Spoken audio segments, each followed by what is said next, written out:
The NBA playoffs are here, and every game one just took place. So right here, we are going to look at and basically overreact to every game almost. So leave a like and subscribe. I'll try to do this every time, at least if there's an interesting game. If there's something like today, I probably won't do this every day. But that's besides the point. We'll get into that later. So let's just get started. We kicked off this round of the playoffs with Magic versus Cavs.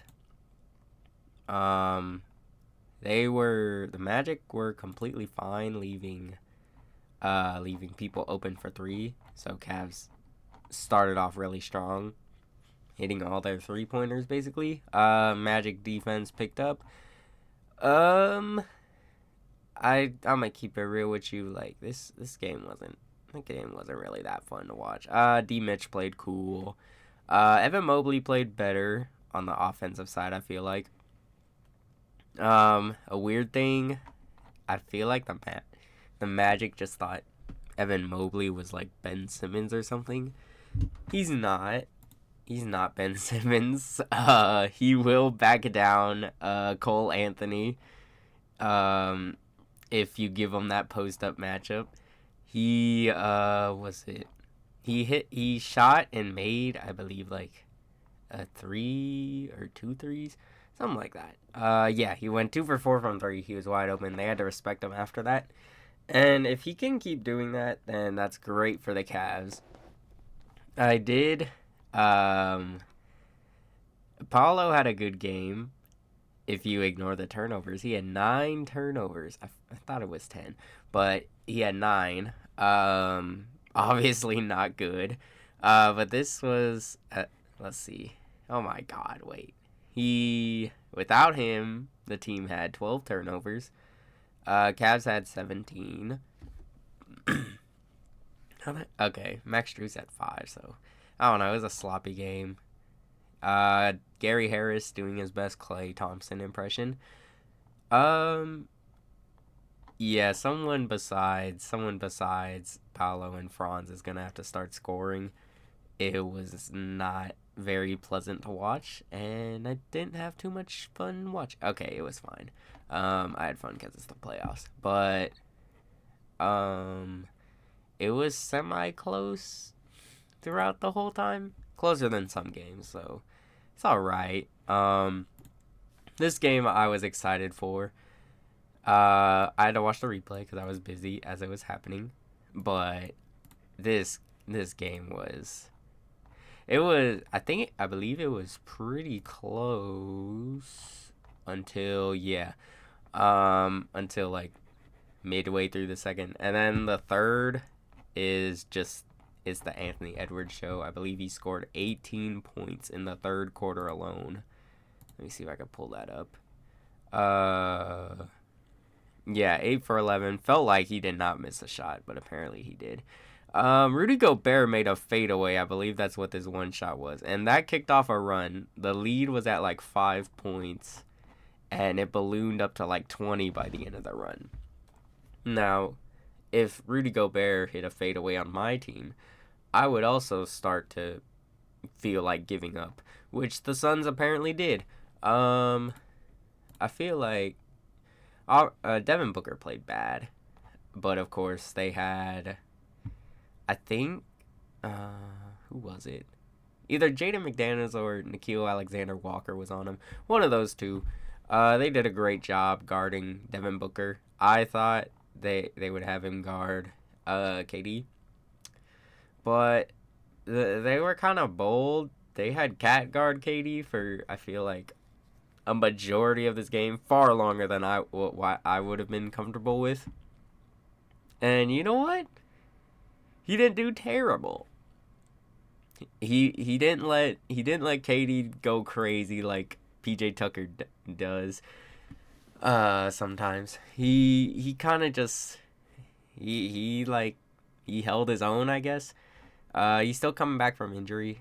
Now, when I was predicting the series, I didn't really know how Cat would fit into everything defensive-wise, but I guess they're just throwing him on KD, and it's working right now. Shout out Nas Reed. He's basically just a guard in like a 7 foot big's body, which is insane. That every time Kyle Anderson was in the game, he was guarding KD, so he did fine too. Great game from the Timberwolves. I did not know this. They went 0-3 against the Suns in the regular season or something. That might have changed my mind, but a great game from Ant. Mike Conley played bad, but that's whatever. Nothing really to recap on the Suns side. You need more points from Bradley Beal for sure. You especially need more points from Devin Booker because when you're at your best, when the Suns are at their best, I feel like it's when Devin Booker looks like he's arguably a better player than Kevin Durant. And today he was not. He's put in a prison. So he needs to be better if the Suns want a chance in the series. And yeah, that's basically all I really have to say about that game. This game was close. By the way, most of these games I had to go back and watch the replay. But this game was the closest game. Or at least I feel like, I don't know. The next game we'll talk about was close to, kind of. But Knicks had a 14-point lead, Sixers had a 13-point lead. About somewhere in the second quarter, I believe, Embiid, or was it first? I don't know. But Embiid went up for a self alley-oop, and he dunked it, and he injured himself. Now, I've seen people on Twitter being all like, why would he even try that? This is like his few game back from injury or whatever. Like, if you're asking that question, I don't think you've played basketball, because like when you're coming back from an injury and you're in the zone, basically, you don't really care about the previous injury that you just had. So clearly he's playing basketball. This is what he would do if he was healthy. And it just sucks that he did get injured during it. Now, I believe he was much more efficient in the first half.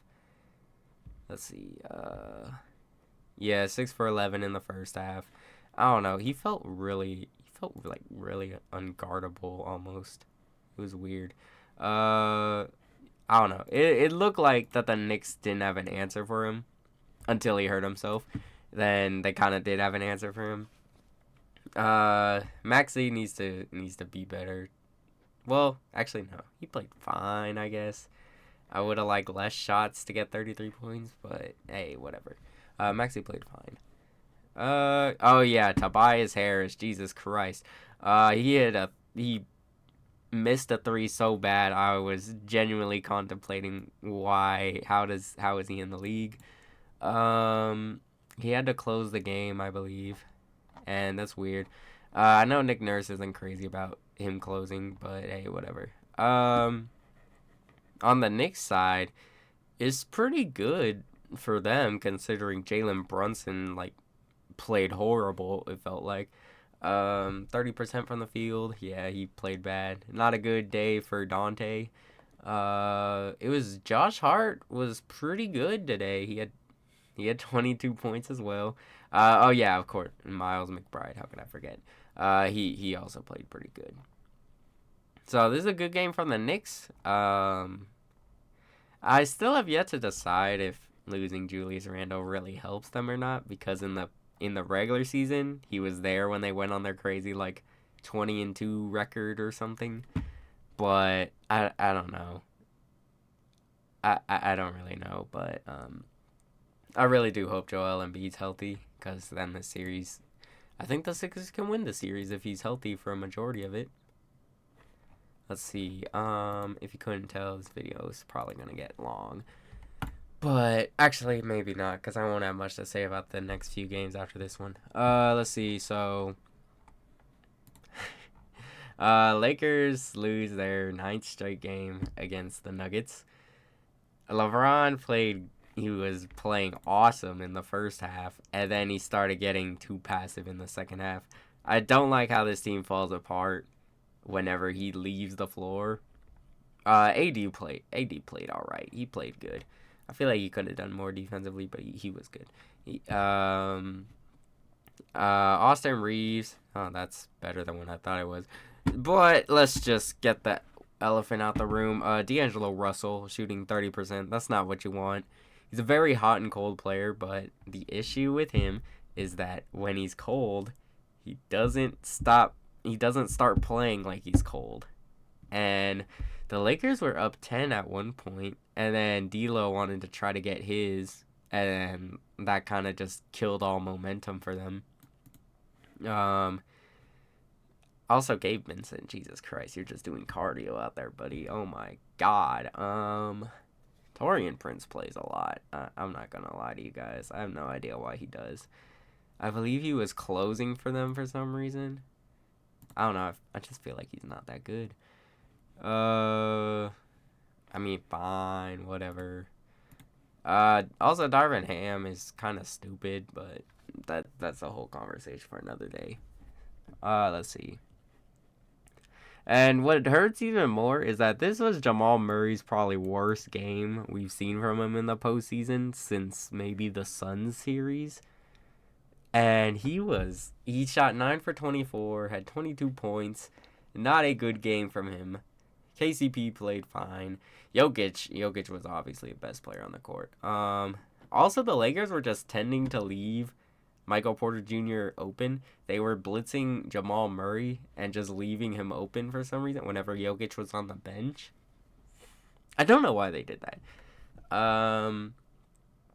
Also, another note, Reggie Jackson's hilarious. He's the only one on this team that doesn't play their brand of basketball. He just plays his own, which is pretty funny. I believe this is his first year here, but whatever. Oh yeah, my apologies. How could I forget? We have to mention Christian Wood and Cam Reddish. Oh, they're injured, so it doesn't matter. But yeah, this is crazy. They have lost 9 straight. I mean, I can't talk much. My favorite team lost 6 times straight in 1 year to the same team.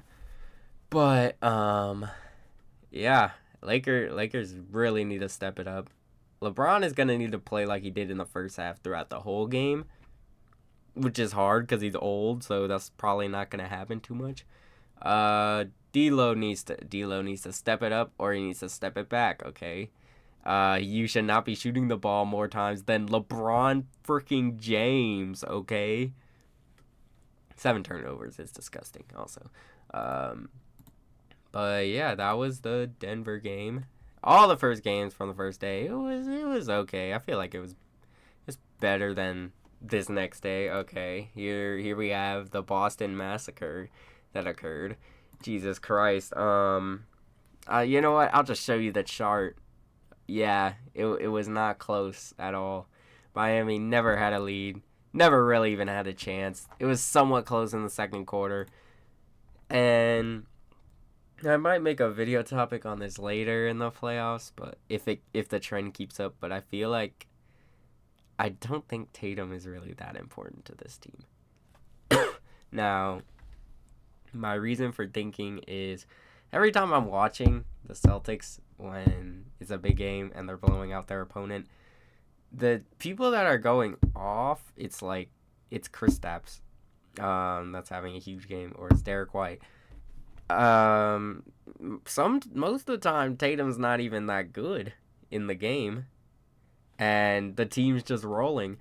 I don't know any other star player that has that benefit, but bad game from Tatum. He did take a scary fall.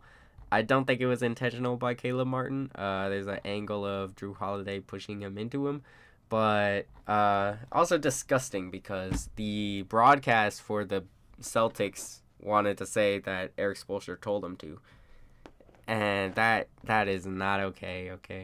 Like you're supposed to educate people, not be spreading these narratives. Yeah, it felt like every time Miami would try to crawl back, especially in the second quarter, they couldn't hit the shot that would force the Celtics to be like, oh shoot, we might be in trouble. And that's because they don't have a star player to go to in those moments right now. You have Tyler Hero. Oh my god. 30%, 31%. Bam Adebayo played fine. I don't think he was that great, but also, like, look at the team around him. Jaime Jaquez was playing good. Also, Nikola Jovic, might want to chill on the threes, but he was hitting them. So, if they had much of a chance, I would say, that could be useful. But, yeah, Jimmy's not coming back in this round, at least. If they miraculously, like, if a meteor hit half their players, then, yeah, I don't know. But boring game. I believe the Celtics were up 30 at one point. So, yeah. This game was also nuts. But I feel like there's more to talk about. So, in the first half, specifically the second quarter, the Mavericks decided, let's just lose this game. And I will show you why. You see that? You see that number right there? You see what that says? Field goals made. They had 2. The entire second quarter out of 21. A team, an NBA team, shot under 10% from the field in a quarter. And you know what's even worse? If you were watching the game, you know that the Clippers were not even playing that great of defense. This is not like 04 Detroit Pistons defense. Like, they were just... Like, it's fine. They're missing Kawhi, too, their best defender. So, they were bricking every open shot, every open layup. It was horrible. Basically, the recreation of Game 7, Dallas versus Suns, except now Dallas is the one that's shitting the bed. Oh, yeah, they went 500 from the free throw line. Jeez. I think. Yeah, that is true.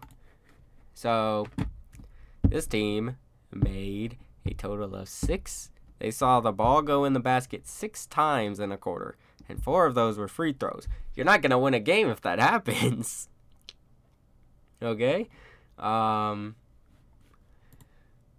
think the Clippers looked good, but I feel like it was more the Mavericks looked bad for the first half because,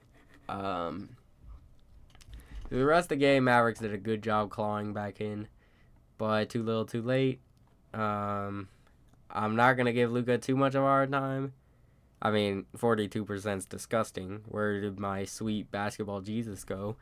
But not good.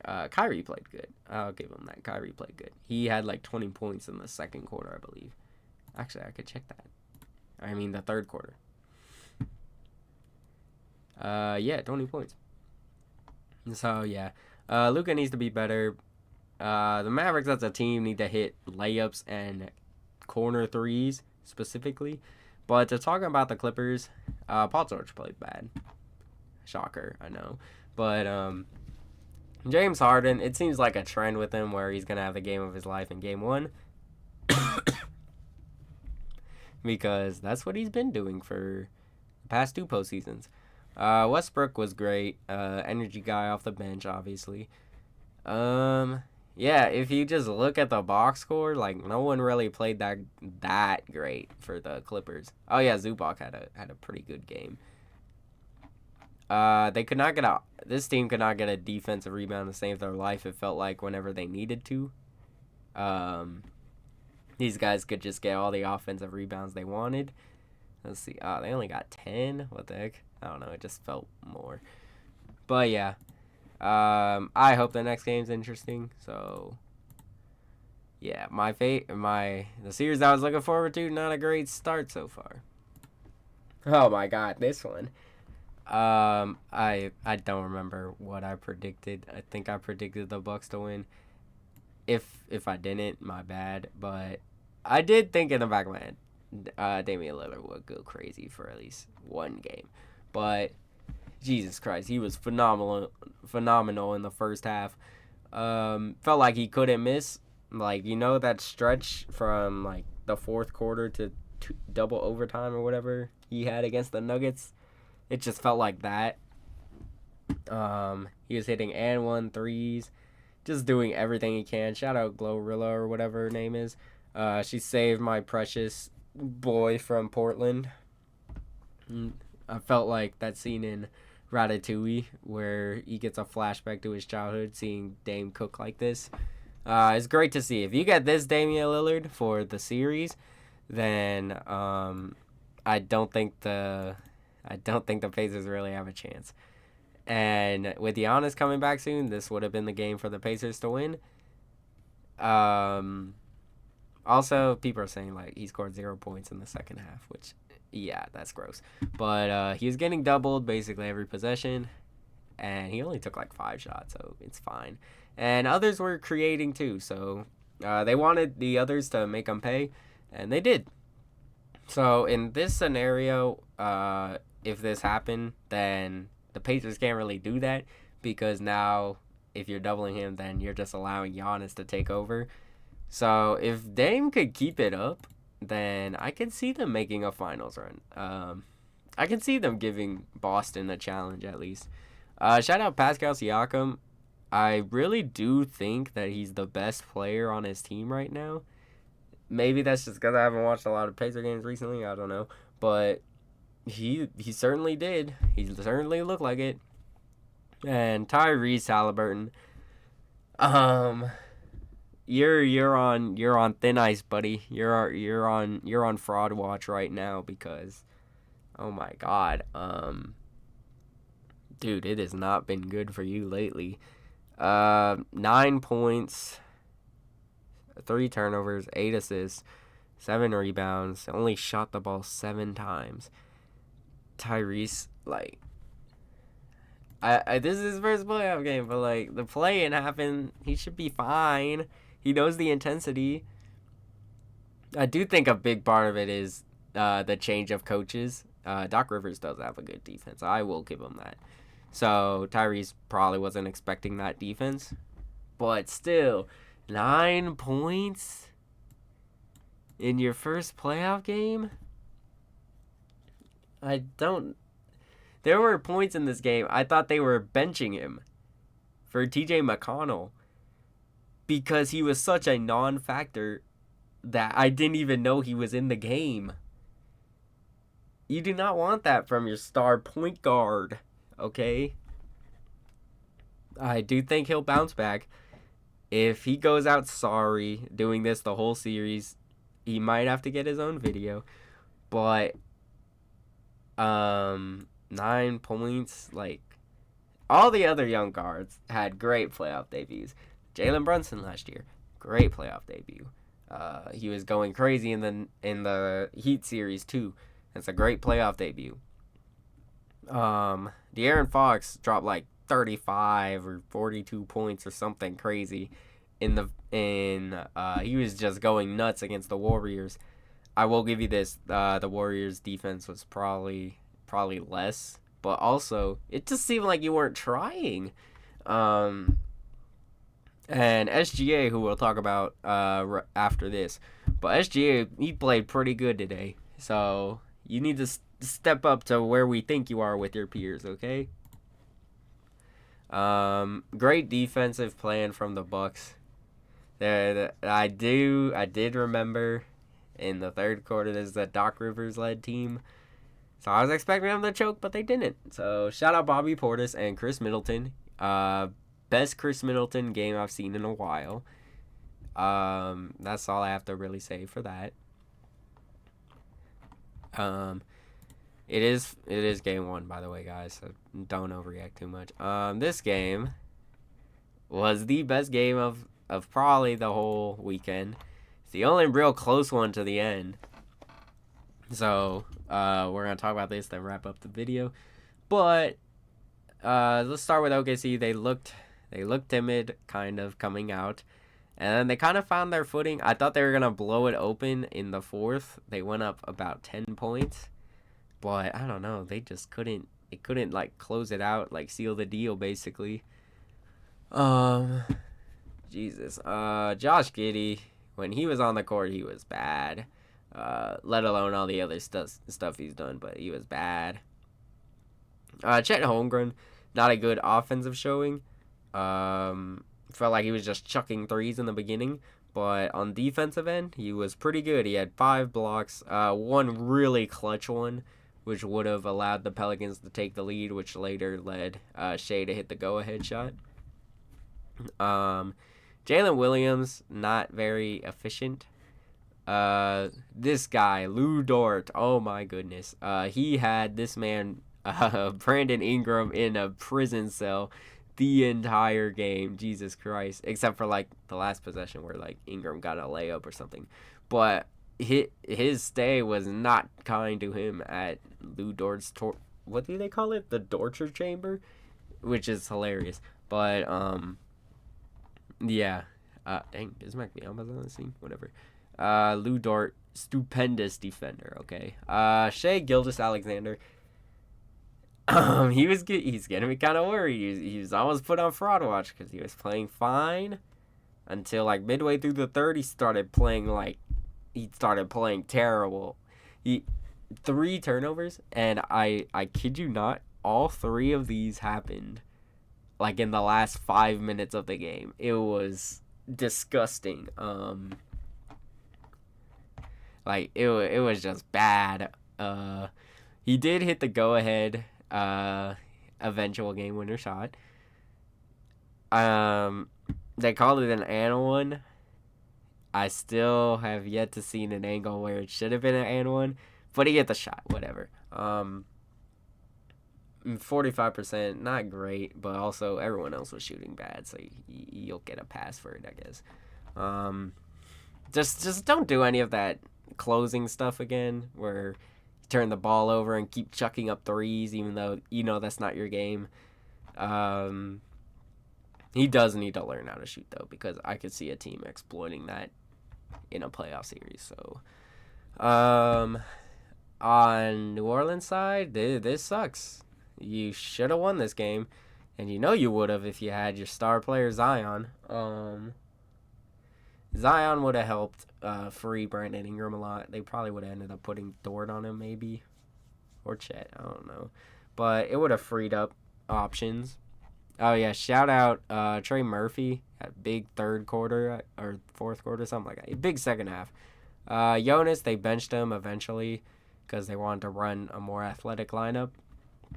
Herb, not good shooting wise. Larry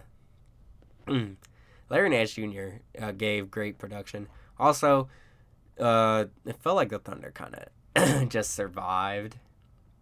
I think if they played any other team in the West like today, they probably would have lost that game. If they played the Lake, they better pray to God that Zion was injured in that play-in game, because they would have had to play the Lakers probably, and I promise you the Lakers would have dog-walked this team, bro. I think the Kings... No, I don't. I was going to say I think the Kings are going to win, but probably not. But, Jose Alvarado, not great shooting-wise. There's just this whole game, no one was great shooting-wise. If you couldn't tell by the score being 94-92, I haven't seen that since, like, Jesus Christ, when was the last? Game 7 of the 2016 Finals, 92-89 or something like that. Ingram needs to be better. I don't know what is the. You just need McCollum to play good. He had a disastrous closing possession, but I'm a little worried for the Thunder more. Now I'll wait to see their second game.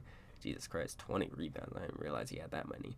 But I'll wait to see the second game before I jump to conclusions. But they might be slightly on fraud watch. So. Biggest overreactions, Tyrese Halliburton on fraud watch. OKC on fraud watch. Damian Lillard is back to being a top 5 point guard. Let's see. Yeah, there's not too many, but those are my big reactions. Leave a like and subscribe. I'll try to do this for interesting games. And yeah, I will see you all next time.